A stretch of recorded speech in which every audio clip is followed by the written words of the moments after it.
ओम शांति। 1 फरवरी। साकार मुरली।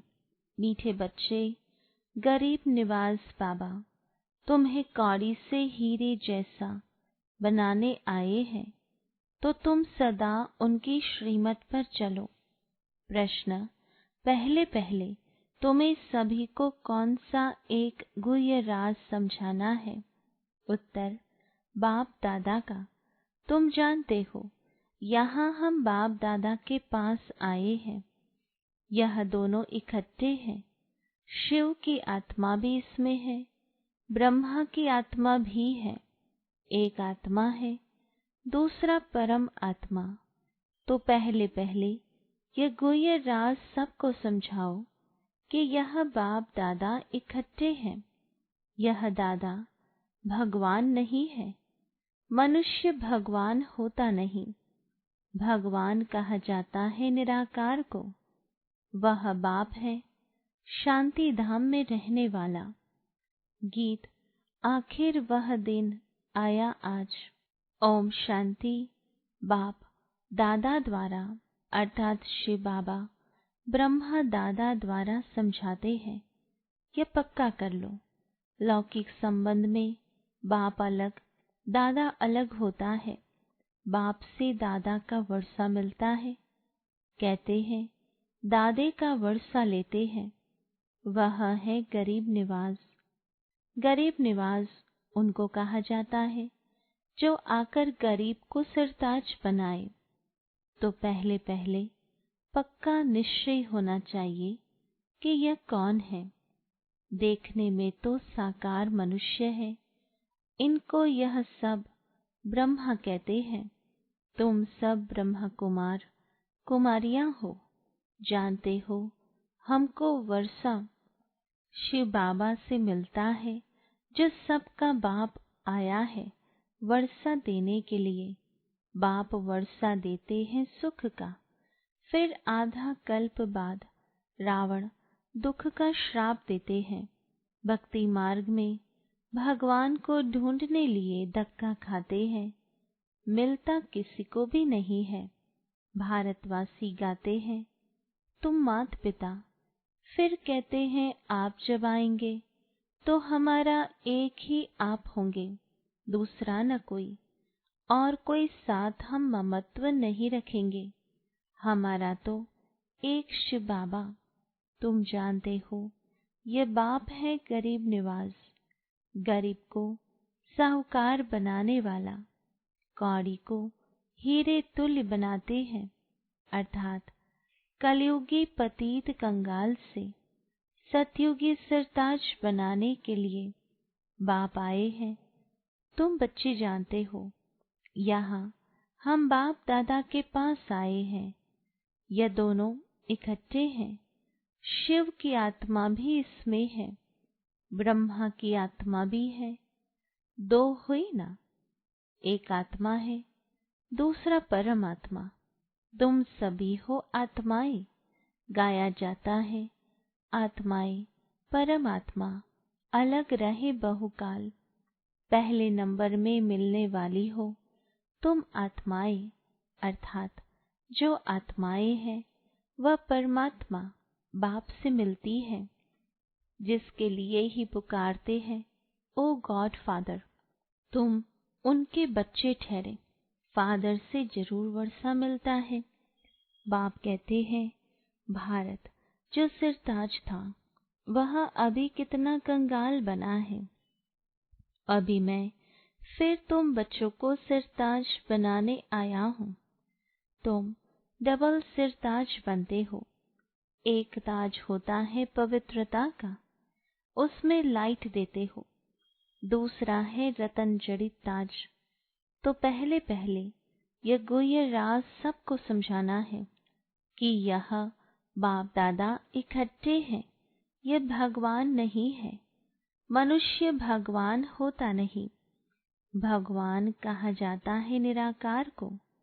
वह बाप है शांति धाम में रहने वाला, जहाँ तुम सभी आत्माएं रहती हो, जिसको निर्वाण धाम अथवा वानप्रस्थ कहा जाता है। फिर तुम आत्माओं को शरीर धारण कर यहाँ पाठ बजाना होता है। आधा कल्प सुख का पाठ, आधा कल्प है दुख का। जब दुख का अंत होता है तब बाप कहते हैं मैं आता हूँ, ये ड्रामा बना हुआ है। तुम बच्चे यहाँ आते हो भट्ठी में, यहाँ और कुछ बाहर का याद नहीं आना चाहिए। यहाँ है ही माता पिता और बच्चे, और यहाँ शूद्र संप्रदाय है नहीं। जो ब्राह्मण नहीं है उनको शूद्र कहा जाता है। उनका संग तो यहाँ है ही नहीं, यहाँ है ही ब्राह्मणों का संग। ब्राह्मण बच्चे जानते हैं कि शिव बाबा ब्रह्मा द्वारा हमको नरक से स्वर्ग की राजधानी मालिक बनाने आए हैं। अब हम मालिक नहीं हैं, क्योंकि हम पतित हैं। हम पावन थे, फिर 84 का चक्र लगाए, सतो रजो तमो में आए हैं। सीढ़ी में 84 जन्मों का हिसाब लिखा हुआ है। बाप बैठकर बच्चों को समझाते हैं। जिन बच्चों से पहले पहले मिलते हैं, फिर उन्हों को ही पहले पहले सतयुग में आना है। तुमने 84 जन्म लिए हैं। रचता और रचना की सारी नॉलेज एक बाप के पास ही है। वही मनुष्य सृष्टि का बीज रूप है। जरूर बीज में ही नॉलेज होगी कि इस झाड़ की कैसे उत्पत्ति, पालना और विनाश होता है। यह तो बाप ही समझाते हैं। तुम अब जानते हो हम भारतवासी गरीब हैं। जब देवी देवता थे तो कितने साहूकार थे।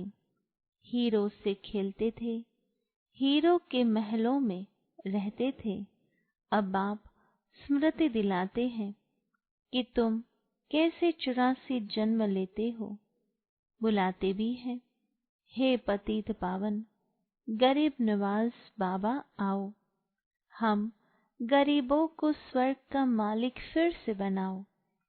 स्वर्ग में सुख घनेरे थे, अब दुख घनेरे हैं। बच्चे जानते हैं इस समय सब पूरे पतित बन पड़े हैं। अभी कलयुग का अंत है, फिर सतयुग चाहिए। पहले भारत में एक आदि सनातन देवी देवता धर्म था। अब वह प्राय लोप हो गया है और सब अपने को हिंदू कहलाते हैं। इस समय क्रिश्चियन बहुत हो गए हैं, क्योंकि हिंदू धर्म वाले बहुत कन्वर्ट हो गए हैं। तुम देवी देवताओं का असुल कर्म श्रेष्ठ था। तुम पवित्र प्रवृत्ति मार्ग वाले थे।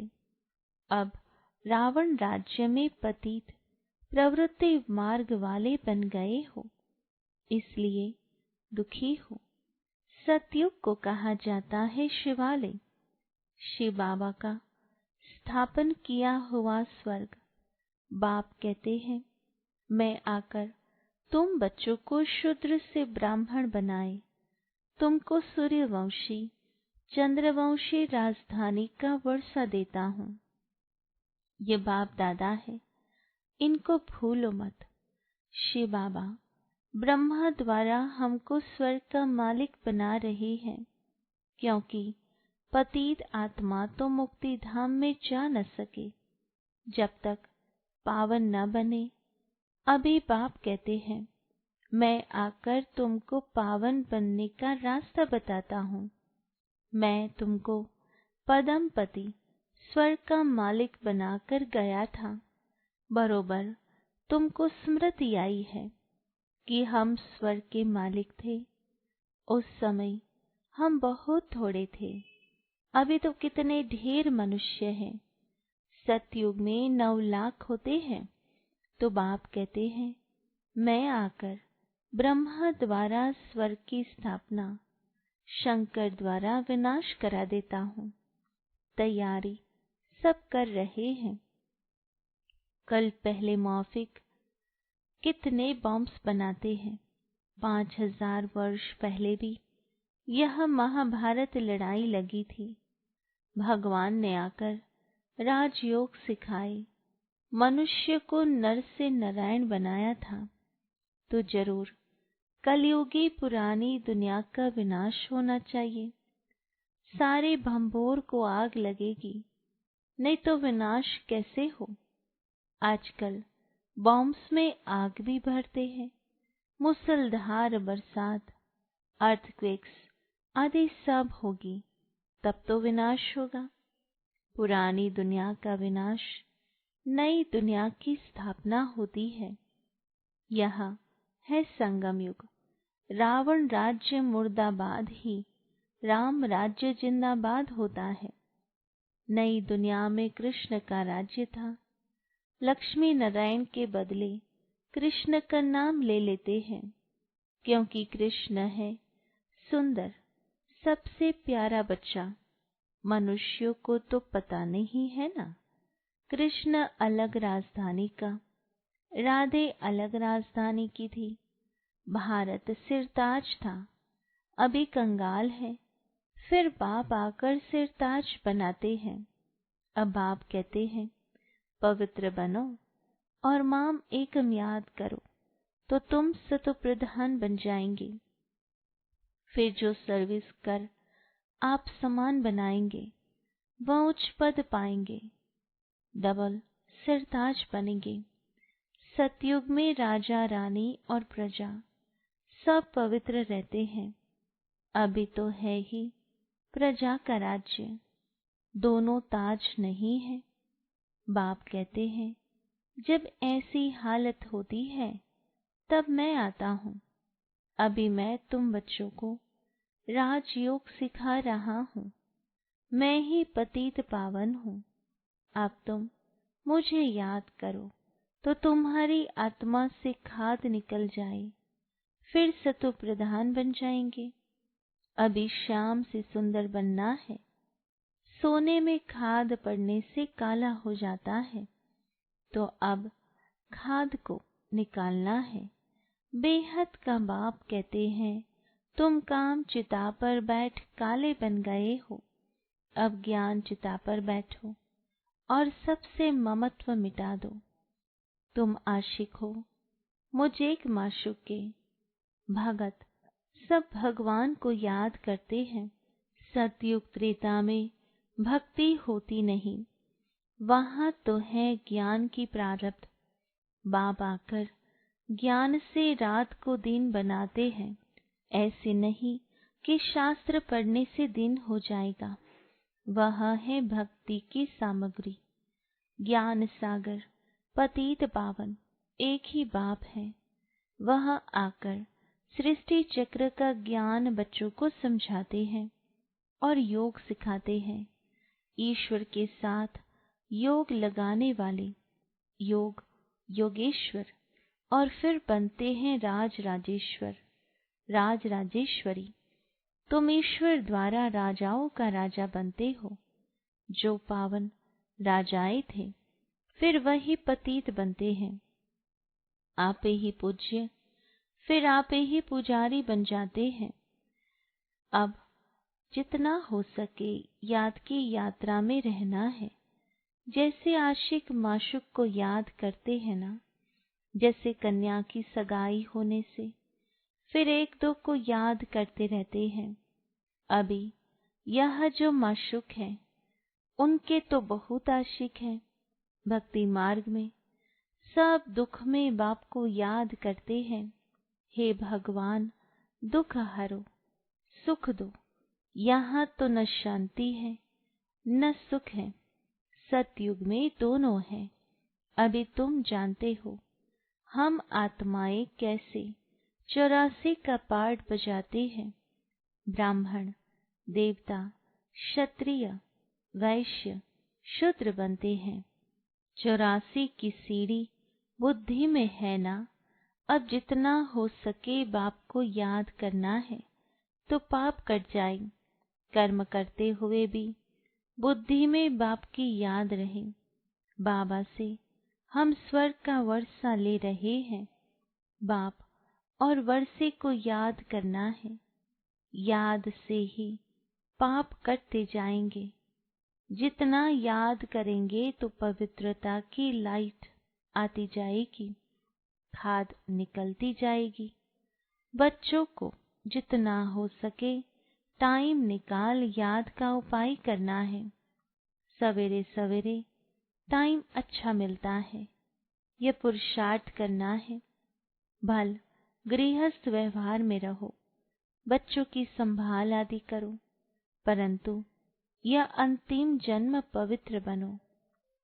काम चिता पर नहीं चढ़ो, अभी तुम ज्ञान चिता पर बैठे हो। यह पढ़ाई बहुत ऊंची है, इसमें सोने का बर्तन चाहिए।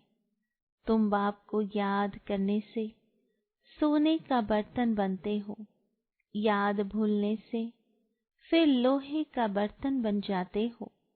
बाप को याद करने से स्वर्ग के मालिक बनेंगे। यह तो बहुत सहज है, इसमें पवित्रता मुख्य है। याद से ही पवित्र बनेंगे और सृष्टि चक्र को याद करने से स्वर्ग का मालिक बनेंगे। तुम्हें घर बार नहीं छोड़ना है, गृहस्थ व्यवहार में भी रहना है। बाप कहते हैं 63 जन्म तुम पतित दुनिया में रहे हो। अब शिवालय अमरलोक में चलने के लिए तुम यहाँ एक जन्म पवित्र रहे तो क्या हुआ, बहुत कमाई हो जाएगी। 5 विकारों पर जीत पानी है, तभी जगत जीत बनेंगे, नहीं तो पद पा नहीं सकेंगे। बाप कहते हैं मरना तो सबको है, यह अंतिम जन्म है, फिर तुम जाए नई दुनिया में राज्य करेंगे। हीरे जवाहरतों की खानियां भरपूर हो जाएंगी, वहां तुम हीरे जवाहरतों से खेलते रहेंगे। तो ऐसे बाप के बनकर उनके मत पर भी चलना चाहिए ना। श्रीमत से ही श्रेष्ठ बनेंगे। रावण की मत से तुम भ्रष्टाचारी बने हो।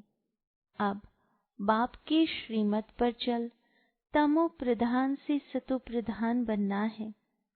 बाप को याद करना है और कोई तकलीफ बाप नहीं देते हैं। भक्ति मार्ग में तो तुमने बहुत धक्के खाए हैं, अब सिर्फ बाप को याद करो और सृष्टि चक्र को याद करो। स्वदर्शन चक्रधारी बनो तो तुम 21 जन्मों के लिए चक्रवर्ती राजा बन जाएंगे। अनेक बार तुमने राज्य लिया है और गंवाया है। आधा कल्प है सुख, आधा कल्प है दुख। बाप कहते हैं मैं कल्प कल्प संगम पर आता हूँ, तुमको सुखधाम का मालिक बनाता हूँ। अभी तुमको स्मृति आई है, हम कैसे चक्र लगाते हैं, यह चक्र बुद्धि में रखना है। बाप है ज्ञान का सागर, तुम यहाँ बेहद के बाप के सामने बैठे हो। ऊंचते ऊंच भगवान प्रजापिता ब्रह्मा द्वारा तुमको वर्षा देते हैं, तो अब विनाश होने के पहले बाप को याद करो, पवित्र बनो। अच्छा, मीठे मीठे सिकिलधे बच्चों प्रति माता पिता बाप दादा का याद प्यार और गुड मॉर्निंग। रूहानी बाप की रूहानी बच्चों को नमस्ते। रूहानी बच्चों की रूहानी बाबा को याद प्यार, गुड मॉर्निंग और नमस्ते। धारणा के लिए मुख्य सार। पहली पॉइंट, निरंतर बाप की याद में रहने के लिए बुद्धि को सोने का बर्तन बनाना है। कर्म करते भी बाप की याद रहे, याद से ही पवित्रता की लाइट आएगी। दूसरी पॉइंट, मुरली कभी मिस नहीं करनी है। ड्रामा के राज को यथार्थ रीति समझना है। भट्ठी में कुछ भी बाहर का याद न आए। वरदान, स्वयं पर बाप दादा को कुर्बान कराने वाले त्याग मूर्त निश्चय बुद्धि भाव। विस्तार है बाप मिला, सब कुछ मिला। इस खुमारी व नशे में सब कुछ त्याग करने वाले ज्ञान स्वरूप निश्चय बुद्धि बच्चे बाप द्वारा जब खुशी, शांति, शक्ति व सुख की अनुभूति करते हैं तो लोक लाज की भी परवाह न कर सदा कदम आगे बढ़ाते रहते हैं। उन्हें दुनिया का सब कुछ तुच्छ असार अनुभव होता है। ऐसे त्याग मूर्त निश्चय बुद्धि बच्चों पर बाप दादा अपनी सर्व संपत्ति सहित कुर्बान जाते हैं। जैसे बच्चे संकल्प करते, बाबा हम आपके हैं, तो बाबा भी कहते कि जो बाप का सो आपका। स्लोगन सहज योगी वह है जो अपने हर संकल्प व कर्म से बाप के स्नेह का वाइब्रेशन फैलाते हैं। ओम शांति।